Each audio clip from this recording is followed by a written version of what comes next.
Leuk dat je kijkt naar een nieuwe aflevering van Spank TV. Want deze maand staat in het teken van carnaval. En laat Frauke nou eens kijken bij het bierfest in Leunen hoe dat er aan toe gaat. Wij zijn in Leunen waar voor de 4e keer Das Bierfest wordt gehouden. Hier treden allerlei Leunse en Venraise artiesten op. Hier kun je ook altijd een lekker biertje pakken. Laten we de sfeer gaan proeven.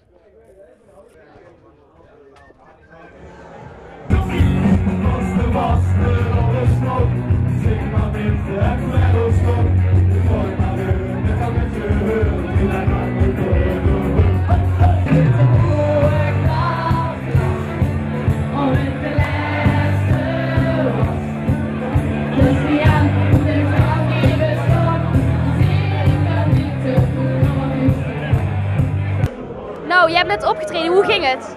Ja, het ging heel goed. Het was heel gezellig. Iedereen deed lekker meedansen. Ja. En vind je het hier gezellig? Ja, ik vind het heel gezellig. Er hangt een leuke sfeer, leuke mensen, goede muziek. En heb je al een paar wijntjes gehad? Nou, omdat ik nou eigenlijk 16 ben, ja. Ben je al een beetje in de stemming aan het komen? Ja, zeker wel. En voor wie ben je hier? Sorry? Voor wie ben je hier? Voor wie? Ja. Voor mijn dochters, die moet hier optreden. De vader van Lucky. Ja. Nou, proficiat.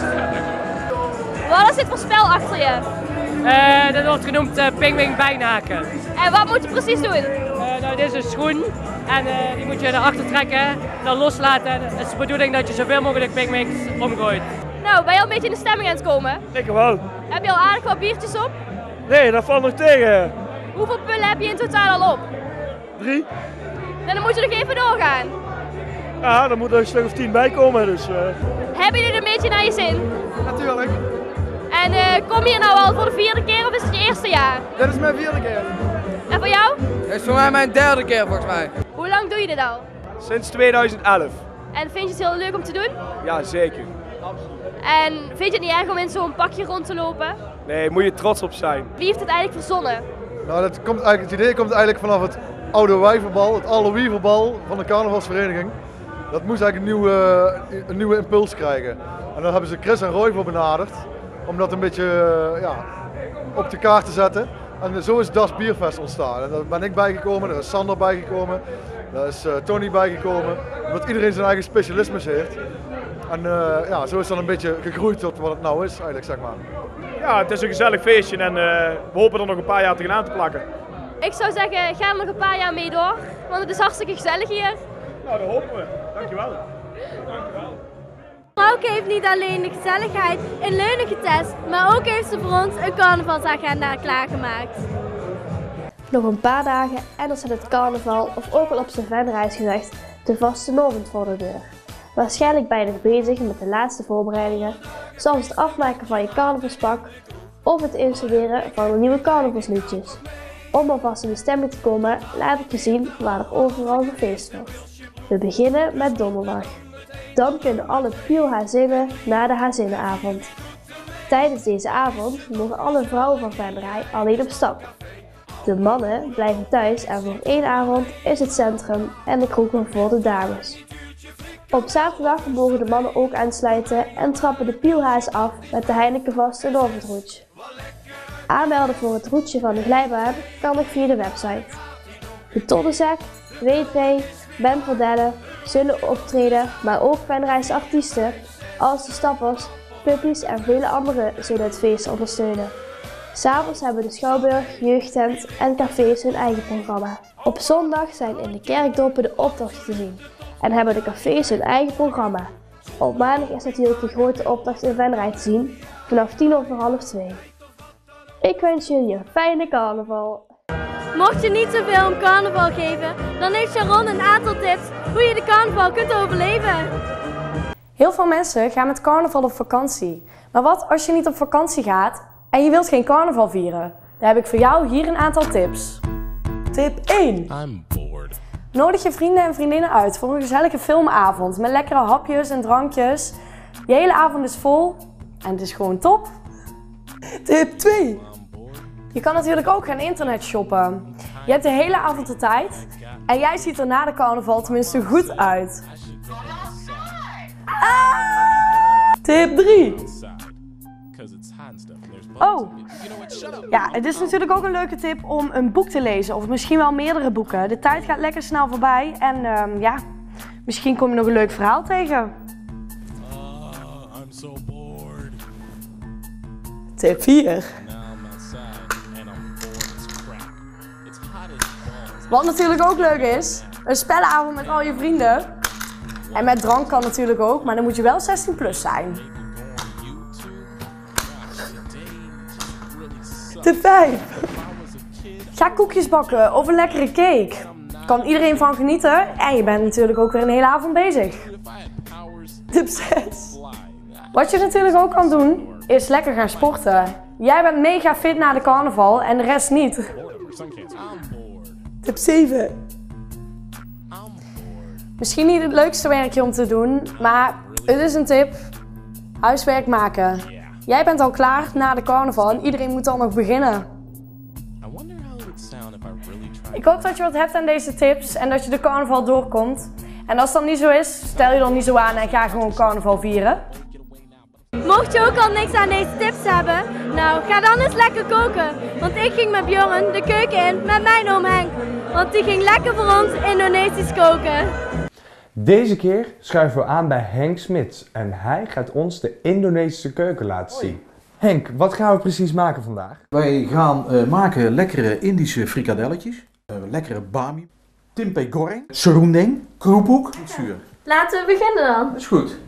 Ik ga beginnen met de aardappeltjes opzetten, want de aardappels die hebben de langste tijd nodig om te koken. We zijn nu bezig met groenten voor de bami. Wat komt er allemaal in? In de bami, daar komt in ui, die hebben we net gesneden. Ja. Ik ben nu bezig met wat knoflookteentjes. Oké. Die komen er ook in. In de Indonesische keuken is knoflook een ingrediënt wat bijna overal in zit. Ik heb hier wat bami groenten, kun je ook kant-en-klaar kopen. Er zit wat bij, wat spitskool, een pepertje, wat tauge, ook heel erg lekker. Dat gaat er dadelijk allemaal in. En vlees. Nou, dit gaat in de pan. En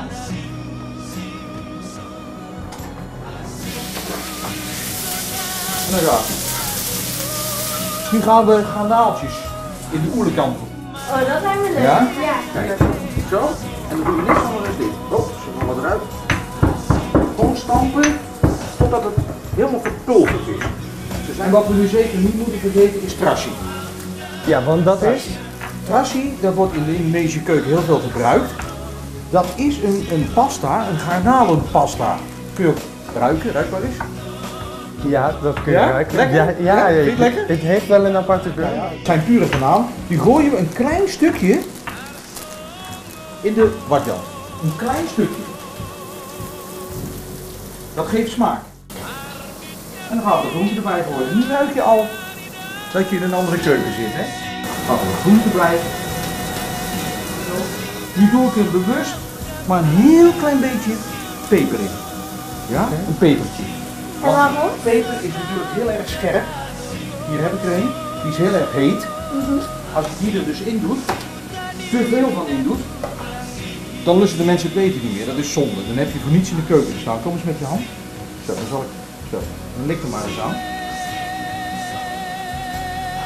Ja? Ja. Zo. Het ziet er wel erg lekker uit. Zo. Nou, eerst even wat ketchup erbij. Nu gaan we in de kleine wadjan, die even staat op te warmen, gaan we serundeng maken. Wat we nodig hebben is geraspte koper. Nou, die kun je zo kopen.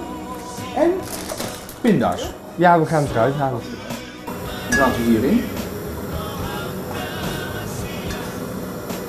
En dan doen we er dadelijk weer wat nieuwe in. Nou, deze staan eruit. Die zijn goed. Ja. Die doe ik hierbij. Nu. Die mogen daarbij. Die mogen afkoelen. Want het is echt heel heet. Dus die gaan eruit. En nu halen we de aardappels eruit. Nou, de aardappels die gaan warm in de pan.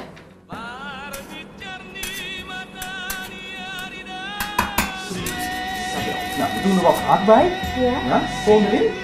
Wat nootmuskaat. Dit is nog rauw. Dat is rauwe gehakt, ja, dat is rauwe gehakt. Want die wordt straks helemaal gaar tijdens het mengen, al met de hele aardappels. Maar ook, hij wordt nog gefrituurd. Een ei. Ja. De ei hebben we nodig voor de binding. Want anders, als je dat niet doet, dan ga je hem straks frituren en dan valt hij uit elkaar in de oven. Ja. Dus daar hebben we niets aan. Nou, dit en dan doen we er nog een klein beetje selderij bij.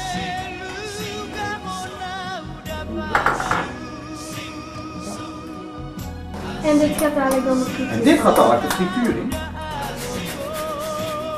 Nou, zeezout. Ik gebruik het liefst de zeezout. Dat vind ik gewoon het lekkerste.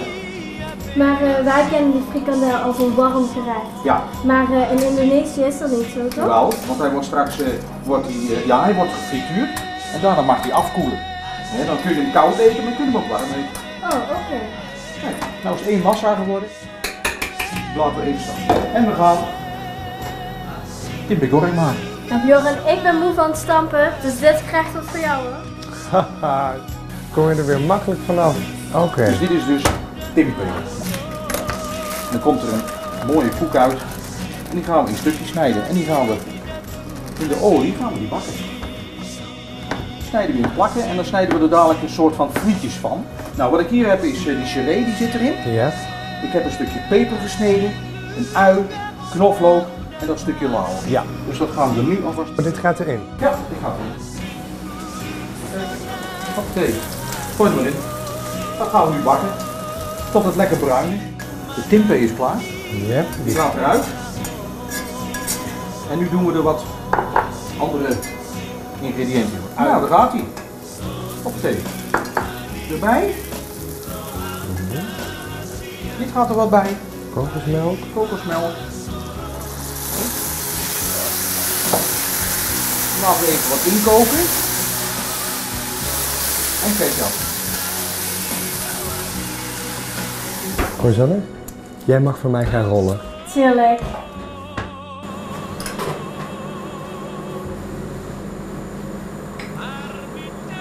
Ja, kijk, de pan staat op het vuur, de olie zit erin, de frikadelletjes, die laten we daar mooi in zetten. En dat hoeft niet lang. Nee hoor. Moet ze mooi bruin zijn, niet te veel. Hier? Oh, ze zijn al klaar. Ja, dat is het helemaal bruin geworden. Ik zal het vuur een beetje zachter leggen, even uit laten leggen. En klaar zijn ze. Leuk hè? Heel erg lekker. Ja. Maar dit is een eiermie. Nou, die gaat in de pan. De eiermie. De pan in. In het kokend water. En die gaat straks in de wasjan. Dus die gaan we de pan gaan we van het vuur afhalen. En die gaan we even door de vergieter heen gooien. Oké. Zodat dus het vocht even uit kan lekken. Voilà. Top. Yes. En dan kan dadelijk de mie erin. En dan maken we hem af. Kan dit er nou bij of niet? Ja, hij mag erbij. Gooi hem maar in. Gooi hem erin. En nou is een beetje roeren. Niet te veel, want dan druk je de mie helemaal kapot dadelijk.